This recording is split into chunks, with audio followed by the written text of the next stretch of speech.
Simplicity is key to understanding, I agree. And I think if there's one simple shift that a person can make in their thinking to improve their personal and professional lives, and also of course help them do the same for others, which is the calling of leadership, it involves a very simple process called the 3 Ps: priority, performance and potential. Now, it's absolutely critical that the person who's thinking in this way has to have ruthless honesty with themselves. Now, ruthless honesty is where a lot of people become uncomfortable and also become stuck. If there's one thing that I've found separates a great leader from a mediocre manager, and there are many things that separate those two, but certainly what separates a progressive person from a regressive person, it's the ability to be ruthlessly honest with themselves about their existing situation, about how they've created that existing situation, with the intention of improving their conditions and circumstances moving forward. I guess that kind of thinking understands that experience really isn't a great teacher at all. In fact, we have this common belief in our world that experience is a great teacher. I'm afraid that's not true. And certainly if you were to look at my life, you'd know it definitely wasn't true, because if experience was a great teacher, we wouldn't simply continue doing the same things and creating the same experience that gets us the results that we don't want or that we want to improve upon, whilst hoping for those better results. If it was a great teacher, we wouldn't do that. Now, what makes experience a great teacher is evaluating that experience, is reflecting upon it, because that's where the growth is, that's where we raise our awareness. But so very few people actually reflect and evaluate their experiences of their lives. And that's really what's behind the purpose of thought leadership, the regular communication out to my community, and also the daily Twitter feeds. It's not to explain what's going on in my life. I know people use Twitter for many different things. It's really to help people out of the doing and into the thinking. Because thinking ahead of what you're doing helps you no longer just habitually do something and achieve the same result. It helps you to become a conscious participant in the situation that you're in. It helps you act rather than do. It has situational intelligence. You're then allowing yourself to be in the position where you apply intelligence to your existing situation. And when you apply intelligence to your existing situation, you apply it to the situations and conditions and circumstances that you want moving forward in your life. You start to improve your results because you're consciously participating in them.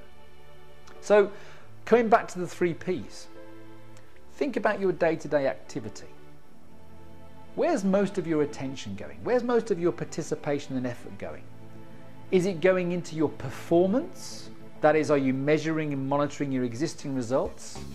Or is it going into your potential, into developing and nurturing that unexpressed possibility within you that is seeking expression through you into your personal and professional results? Now, ruthless honesty.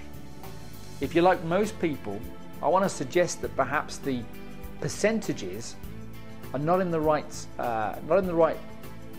way around. You see, I think most people spend 95% of their time, if not 100% of their time, continually measuring and monitoring their performance and not putting any time into measuring their potential. I just think that's the wrong way around if you want to improve the results in your life. Now, whilst it may be the wrong way around, it's also natural that we do that. Why?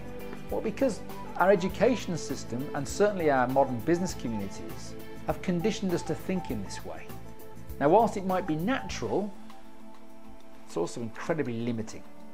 Let me explain why it's incredibly limiting. Because it creates the unconscious belief system that our existing results are a representation of our potential. If there is one belief that suppresses and represses and significantly restricts human potential, it is that one. Because your existing results do not represent your potential. Your potential actually is infinite. I'll come on to that in a moment. What your existing results represent is your current understanding, your current awareness of your potential. Think about that for a minute. You can't express and manage and improve upon something that you're not aware of. Your existing results only reflect your existing awareness of your potential. Abraham Maslow, the great psychiatrist in the 1950s, he identified that human potential is infinite. Of course, it expresses itself uniquely through each and every one of us. And the key to leadership is to discovering, nurturing, and expressing our own potential in the areas that we're naturally gifted in, and then helping others do the same. Now, ruthless honesty. Coming back to the 3 Ps. Think about the last 3 months.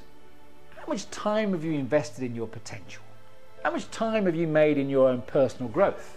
Notice I said personal, not professional, not learning skills and technique. I'm talking about developing yourself at the level of character.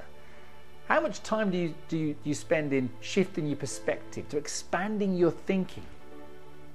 How much reading do you do of personal growth material and acting on the self-improvement exercises within it?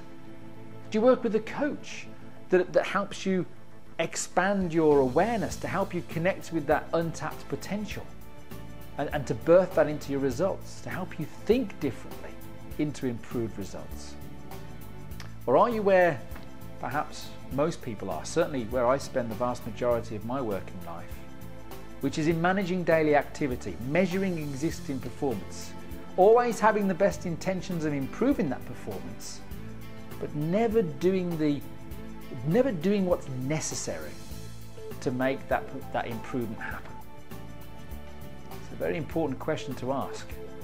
These are the kind of questions that separate leaders from managers. These are the questions that separate the progressive person from the regressive person. It's the kind of question that separates those that create change in their lives from those that fear change in their lives. So where's your priority?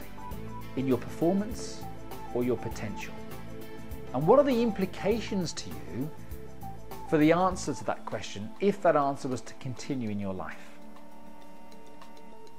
It is on reflecting and evaluating on this kind of question that provides a defining moment in your life to reinvent yourself and improve your personal and professional results. So I hope that's helped. A very simple shift that can have a profound impact.